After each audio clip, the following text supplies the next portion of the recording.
नमस्कार दोस्तों, मैं यशपाल स्वागत करता हूं अपने इस YouTube चैनल पे। और दोस्तों, बहुत सारे लोगों की डिमांड थी कि पब्लिक स्पीकिंग सेंटेंसेस लाइए, मतलब ऐसे सेंटेंसेस जो हम रोजमर्रा में बोलते हैं। कई बार वो टेंसेस नहीं बनते, हमारे रूल से नहीं बन पाते हैं, तो ऐसे सेंटेंसेस की एक लिस्ट लेके आया हूं, पूरे 600 डेली यूजेस सेंटेंसेस, जिसमें पूरी सीरीज कंप्लीट सीरीज पढ़ेंगे हम। लगभग 5-6 वीडियो इसमें मैं कवर करूंगा, तो आपको पूरे सीरीज देखनी है, और जिससे आप आराम से इंग्लिश बोलना, छोटी मोटी इंग्लिश जैसे आपको बातचीत करनी है तो वो आपकी शुरू हो जाएगी।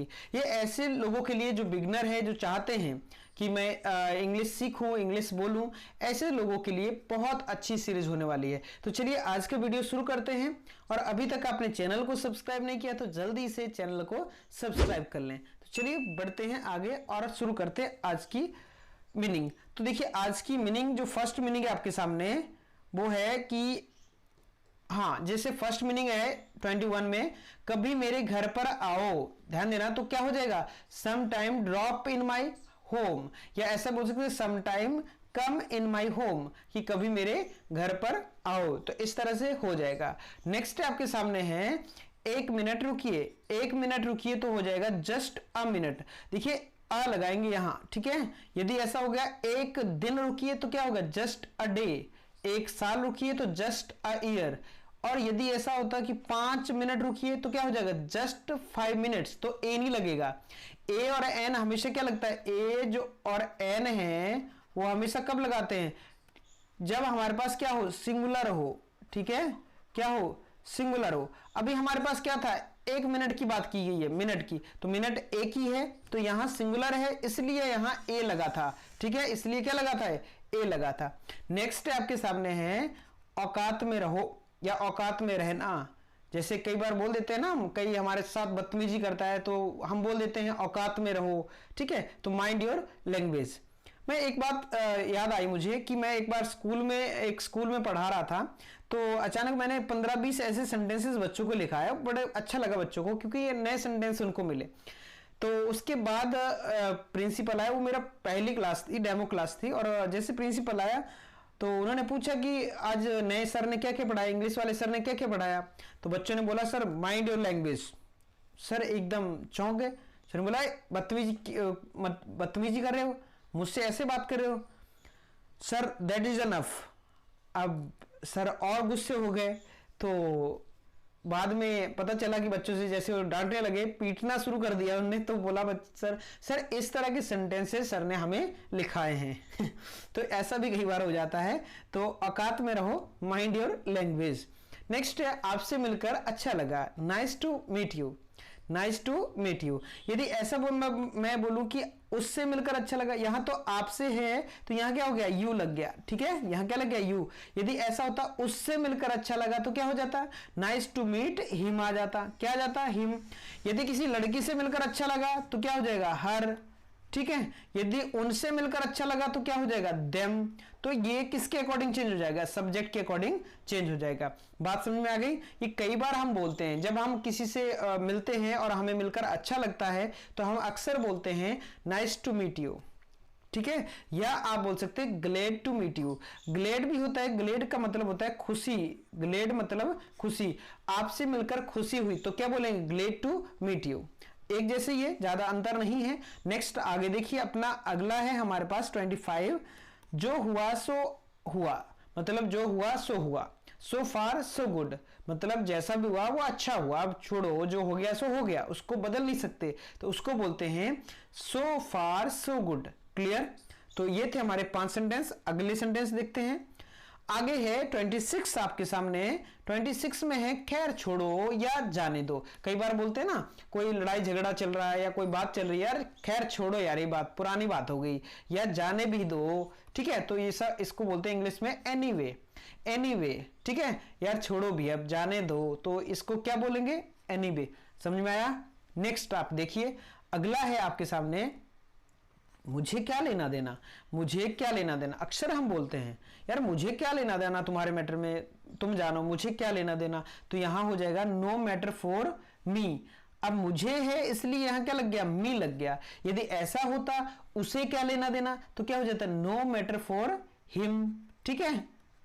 यदि ऐसा होता कि उन्हें क्या लेना देना, तो नो मैटर फॉर देम अलग हो जाता। राम को क्या लेना देना, तो नो मैटर फॉर राम। तो ये किसके अकॉर्डिंग, ये सब्जेक्ट के अकॉर्डिंग चेंज हो जाएगा। बात समझ में आ रही है? तो ये इसके अकॉर्डिंग आप चेंज कर सकते हो, किसके अकॉर्डिंग, सब्जेक्ट के अकॉर्डिंग। चलिए अगला देखें 28। याद करते चलना है साथ साथ में, और मुझे जहां तक उम्मीद है कि आपको एक बार में याद हो जाएंगे, और आप स्क्रीनशॉट भी ले सकते हैं या कॉपी में लिख सकते हैं। जब भी आप वीडियो देखो तो कॉपी पेन लेके बैठा करो, जिससे आपको कोई नया चीज मिले या कोई डाउट वाला कंसेप्ट हो तो आप लिख सकते हो कि मुझे सर से ये पूछना है, या आप इसको अपने फ्यूचर रिमेंबर के लिए याद रख सकते हो कि भाई मुझे इसको याद रखना है, नई चीज मिली है मुझे, तो ये भी आप कर सकते हो। नेक्स्ट आपके सामने है बस बहुत हो गया। बस बहुत हो गया तो उसको बोलते हैं दैट्स इनफ। क्या बोलते हैं, दैट इज इनफ। बहुत हो गया, दैट इज इनफ। या बोल सकते हैं इनफ इज इनफ, बहुत हो गया, तो इस तरह से हम बोल सकते हैं। नेक्स्ट आपके सामने है जल्दी करो। क्या है, जल्दी करो। जल्दी करो मतलब हरी अप। क्या बोलते हैं, हरी अप। ठीक है, तो इसको बोलते हैं जल्दी करो, हरी अप। नेक्स्ट आपके सामने है आराम हराम है। आराम हराम है, भाई है ही, ये तो आराम तो हराम है, तो आराम नहीं करना चाहिए, कुछ ना कुछ करते रहना चाहिए, एक्टिव रहना चाहिए, एनर्जेटिक रहना चाहिए, तभी हम लाइफ में कुछ अच्छा कर सकते हैं। तो आराम हराम है, ये तो यूनिवर्सल फैक्ट है। तो यहां हो गया to rest is to rust. To rest, rest होता है आराम, रस्ट होता है बर्बादी। तो to rest is to rust मतलब क्या है, आराम हराम है, एक तरह से हराम होता है मतलब बेकार है, बुरा है। चलिए अगला देखिए, आगे देखिए 31 में है हमारा 31। देखिए यह हमारी परंपरा है, ऐसा भी हम कई बार यूज करते हैं, यह हमारी परंपरा है। परंपरा को बोलते हैं ट्रेडिशन। क्या बोलते हैं, क्या बोलते हैं, ट्रेडिशन। तो यहां बोल सकते हैं यह हमारी परंपरा है, इट इज आर ट्रेडिशन। इसको अवर नहीं पढ़ते, क्या पढ़ते हैं, आर। ठीक है, it's our tradition, our country, our friends, तो आर पढ़ेंगे ना कि अवर पढ़ेंगे। क्लियर, तो इट्स आर ट्रेडिशन। नेक्स्ट आपके सामने है यह इलाज से परहेज अच्छा। इलाज से परहेज अच्छा, यहां नहीं है, यहां ये मैं काट देता हूं, इलाज से परहेज अच्छा। तो क्या हो जाएगा, prevention is better than cure. Prevention is better than cure. Prevention होता है रोकथाम, प्रिवेंशन मतलब रोकथाम, और बेटर होता है अच्छा। ठीक है, तुलना कर ले तो देन लगा है, और क्योर होता है इलाज करना। तो इसका मतलब होगा इलाज से परहेज अच्छा है, कहावत है ये, और है ही अच्छा। जैसे अभी कोरोना वायरस चल रहा है और बहुत सारे लोग परेशान हैं, तो यहां है कि आपको अच्छी बात यह रहेगी कि आप घरों में रहे, सुरक्षित रहे, अपनों के साथ रहे, क्योंकि यदि भाई जान है तो जहान है, तो घरों में रहें। यदि आप प्रिवेंशन नहीं लेते हो, यानी कि जो भी इंस्ट्रक्शन दी है उनको फॉलो नहीं करते हो, बाहर जाते हो, इधर उधर घूमते हो, और बाई चांस कहीं आपको ऐसे वायरस के लक्षण आ जाते हैं, तो क्या होगा, तो फिर आपको इलाज की जरूरत पड़ेगी। आप फिर हॉस्पिटल जाना पड़ेगा, प्रॉब्लम होगी, आपकी फैमिली को प्रॉब्लम होगी। तो इससे अच्छा है कि भाई आप परहेज करें। तो परहेज इसलिए कहा गया है, और पुराने लोग भी बोलते थे जो हमेशा कि इलाज से परहेज अच्छा है। भाई इलाज मतलब इलाज की नौबत नहीं आनी चाहिए, इसलिए हमेशा फिट और फाइन रहो। नेक्स्ट आपके सामने है 33 है, यह हमारी संस्कृति है, यह हमारी संस्कृति है। It's our culture, it's our culture. Culture होता है हमारी संस्कृति, तो इट्स आर कल्चर, ये हमारी संस्कृति है। अब संस्कृति क्या होता है, देखिए ट्रेडिशन होता है परंपरा, और संस्कृति मतलब हमारी, इसमें दोनों में अंतर बता देता हूं, थोड़ा सा कोशिश करता हूं। वैसे थोड़ा सा ये एक जैसे होते हैं, लेकिन ट्रेडिशन होता है हमारी परंपरा, यानी कि जो हमारे पूर्वज करते थे और धीरे धीरे वो बदलती आई परंपराएं, ठीक है, उसको बोलते थे ट्रेडिशन हमारा। और कल्चर होता है जो हम करते हैं, जैसे हम हमारा रहन सहन है, खान पीन है, खाना पीना है, या हमारा बोल चाल है, वो हमारा क्या होता है, हमारा कल्चर है।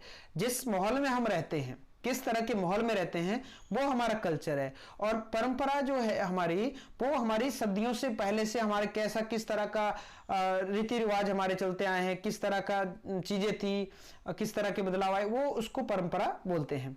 ठीक है, और जिस हम माहौल में रहते हैं और जिस तरह के कार्यकलाप करते हैं, उसको हम कल्चर बोलते हैं। क्लियर, इसीलिए बोलते हैं western culture, Indian culture. Indian culture मतलब जैसे बड़ों को सम्मान देना, मतलब परिवार के साथ रहना और सबकी मदद करना, ये हमारा इंडियन कल्चर है, ठीक है। और वेस्टर्न कल्चर में इतना नहीं होता है, जैसे हमारे इंडियन कल्चर पहले से ही बहुत रिच रहा है और अच्छा रहा है। चलिए आगे बढ़ते हैं 34 में, और 34 है आज मुझे बहुत काम है तो I am too busy today. I am too busy today, इस तरह बोल सकते हैं, I am too busy today, ठीक है। और आजकल मैं बहुत बिजी हूं तो I am too busy nowadays. Today की जगह क्या हो जाएगा, नाउअडेज हो जाएगा। कल मैं बहुत बिजी था तो क्या हो जाता, तो I was too busy yesterday, तो यस्टरडे लग जाएगा, ठीक है। चलिए आगे देखें 35, हमारा रीति रिवाज है, यह हमारा रीति रिवाज है, सॉरी यह हमारा रीति रिवाज है, तो यहां क्या हो जाएगा, इट्स आर कस्टम। अब रीति रिवाज यहां custom, it is our custom, ठीक है। इस तरह से बन जाएगा रीति रिवाज, मतलब जैसे हमारा मेल जोल कैसा है लोगों के साथ, कैसा हम बर्ताव करते हैं, इस तरह से इसको हम रीति रिवाज बोल सकते हैं। नेक्स्ट आपके सामने है चुल्लू भर पानी में डूब मरो। चुल्लू भर पानी में डूब मरो, तो इस तरह के सेंटेंसेस जब आते हैं तो हम बोलते हैं सेम ऑन यू। अब यहां चुल्लू भर पानी में डूब मरो, अब किसको बोल रहे हैं हम, सामने वाले को बोल रहे हैं, तो इसलिए यहां यू लगाया है, सेम ऑन यू। आपको शर्म आनी चाहिए, या चुल्लू भर पानी में डूब मरना चाहिए, डूब मरो, इस तरह के सारे सेंटेंसेस इसमें आ जाएंगे। क्लियर। नेक्स्ट आपके सामने है यह हमारी जिम्मेदारी है, यह हमारी जिम्मेदारी है, तो यहां हो जाएगा इट्स आर क्या, रिस्पॉन्सिबिलिटी, इट्स आर रिस्पॉन्सिबिलिटी, ये हमारी जिम्मेदारी है। ये तुम्हारी जिम्मेदारी है तो it's your responsibility, it's your responsibility, ठीक है। ये उसकी जिम्मेदारी है तो क्या हो जाएगा, इट्स हिज रिस्पॉन्सिबिलिटी।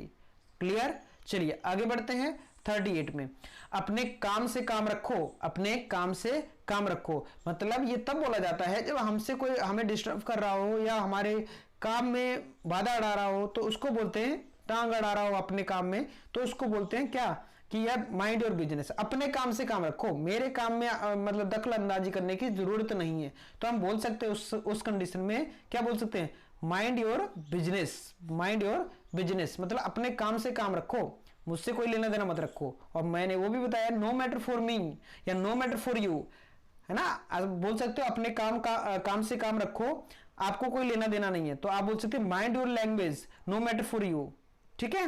या mind your business, sorry mind your language तो होता है औकात में रहो। क्लियर। आगे बढ़ते हैं। नेक्स्ट आपके सामने है मेरे काम में टांग मत अड़ाओ, मेरे काम में टांग मत अड़ाओ।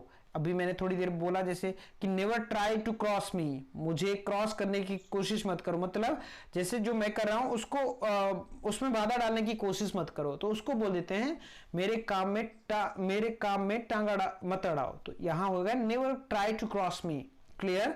नेक्स्ट आपके सामने है 40, और 40 में देखिए यहां है यह हमारा कर्तव्य है, यह हमारा कर्तव्य है। Next it is our duty, it is our duty, ये हमारी जिम्मेदारी है, इट्स आवर रिस्पॉन्सिबिलिटी, ये हमारी संस्कृति है, इट इज आवर कल्चर। इस तरह से हम बहुत सारे सेंटेंसेस हमने आज सीखे। उम्मीद है आपको याद हो गए होंगे, ठीक है। आपको यदि वीडियो अच्छा लगे तो इसको दोस्तों को भी शेयर करें ताकि उनको भी फायदा मिल सके। चलिए मिलते हैं अगले वीडियो में, तब तक आप खुश रहिए और वीडियो देखने के लिए आपका बहुत बहुत धन्यवाद।